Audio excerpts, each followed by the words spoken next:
Hey everybody, good Friday morning, top of the morning to you. Eddie William Sellers coming to you from East Point, Georgia, here this morning.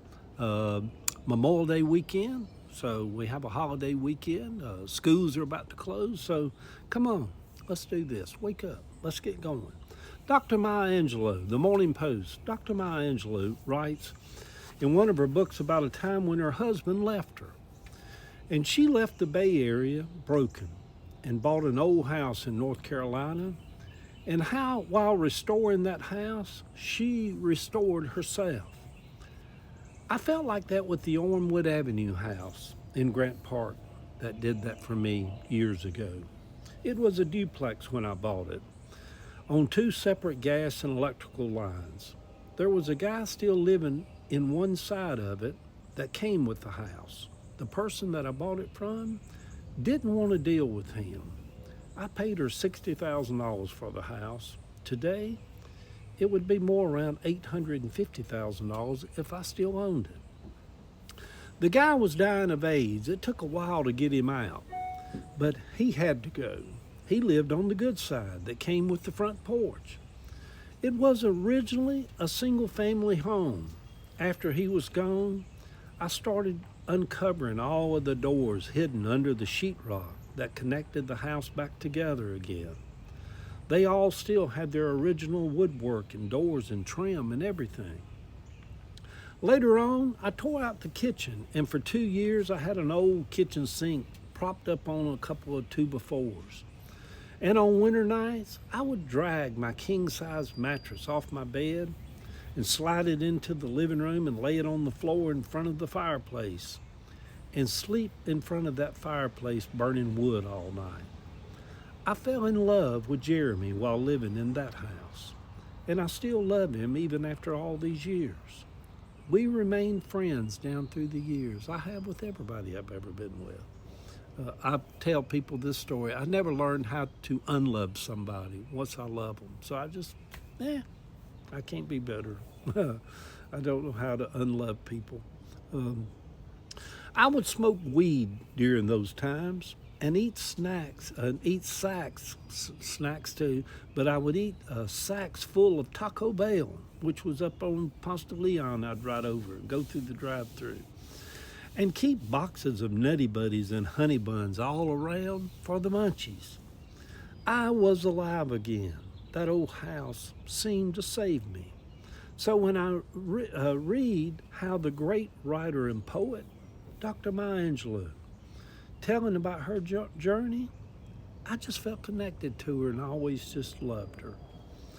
I worked by myself for a few hours yesterday over at the Key Roadhouse. I cut out the opening of a pull-down staircase to go up into the attic. Should y'all catch that? I did my hand as I'm pulling it down. It's weird how the brain tells the hand, pull that staircase down. I digress. But I worked at the Key Roadhouse for a few hours yesterday. I cut out the opening of a pull-down staircase to go into the attic. There is something about bringing an old, run-down house back to life that feels as if you are bringing parts of yourself back to life. It wasn't the old house that brought Maya Angelou back to life. It was the old house that she was writing about that brought her back to life. Words may be the hidden magic that maybe only some discover. Writing may be the closest time that our soul actually touches God. If we live long enough, our life, the life that we have built, will collapse and burn around you. If it hasn't happened to you yet, it usually gets us before we get out of here. We will have to figure out how to go on after that happens, how to start over. And sometimes that will happen even more than once in a lifetime. It is from the ashes that we will rise again, barring an old line. And even though we may have friends and family with us as we go through it, it will feel like we are standing all alone, by ourselves, just winging it. But during my time, I remember falling in love and holding hands on the front porch. And I remember Sammy and John always coming by, and us trying to cook dinners on a sink that was propped up on 2x4s. And how I fell in love again with living again. And how I remember Jeremy, the sweetest person that I've ever known. He was the bridge for me over troubled water during those days that let me know that I could love life again and have fun again. Yeah, yeah. Something how as adults we forget sometimes to have fun. And we'll fall into a pattern of like, yeah. And then all of a sudden we have this coming realization of like, oh my God, I'm having fun again. I forgot how to have fun. Yeah. Good Friday morning, sweet people. Have some fun this Memorial Day weekend. It is Memorial Day weekend.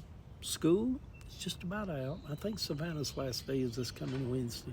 Summer is barreling. Y'all catch my hand? Barreling toward us. We all are about to live the summer of 2025. I bet you didn't see that coming, did you? Did you really think you'd be alive in the summer of 2025? Some of you did, but we are, ain't we? We're about to be living through summer of 2025. The picture over on my Facebook page. Boom Boom's sitting out here this morning. I sat there the whole time I was writing, just stoic and quiet, looking over toward the sunrise. Makes you wonder, you know, what was he thinking? None of my business. Love y'all. Y'all have a good weekend.